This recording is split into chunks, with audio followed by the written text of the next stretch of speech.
All right, good morning, YouTube. It is day 2 of the trip, and I'm getting set up here in Louisville, Kentucky, and ready to head the rest of the way to Orlando. So, without any further ado, cold start.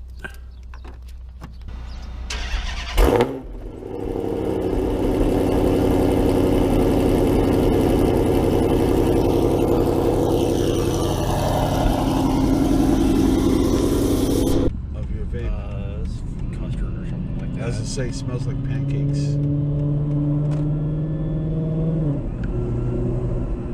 Pancakes on the griddle.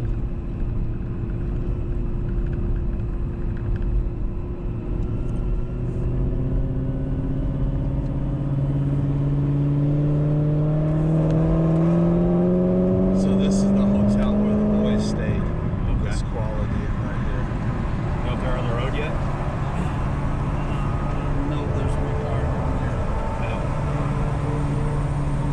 Leave it at 7.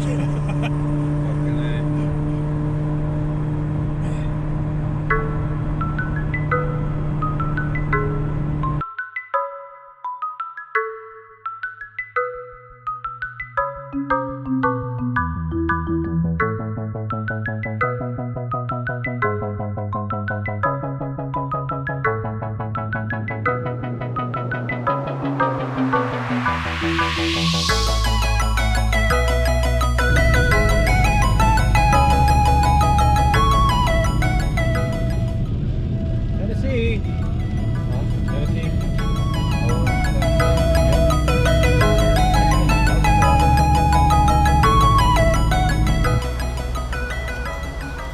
So we arrived at the first stop of the day, or Waffle House.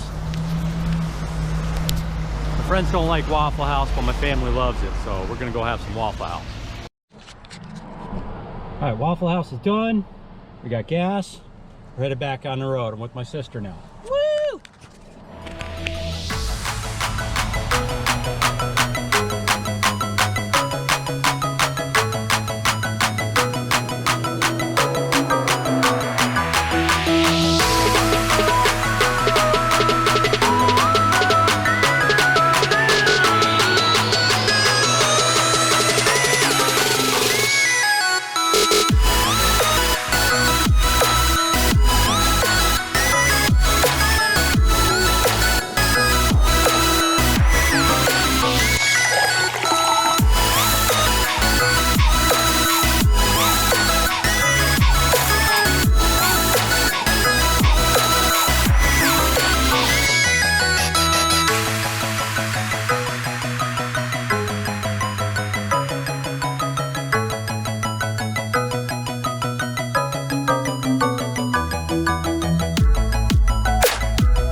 Gas stop in Georgia. Got everybody back together again. As soon as we're done eating, back on the road. Next stop, Orlando.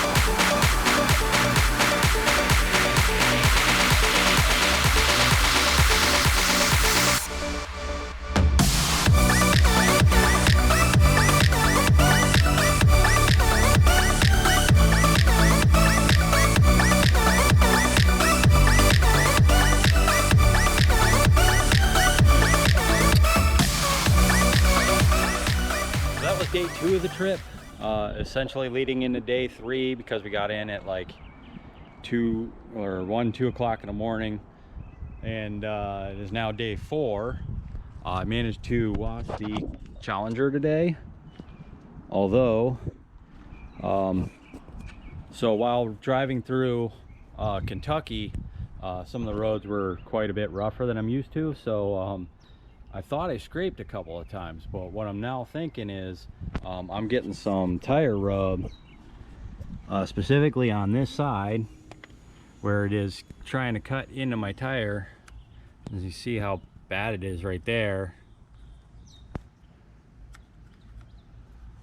So I'm going to have to, I don't know, do something to try and roll this fender. I thought I did before, but I might have to like jack it up and get the hammer out, kind of beat that into place.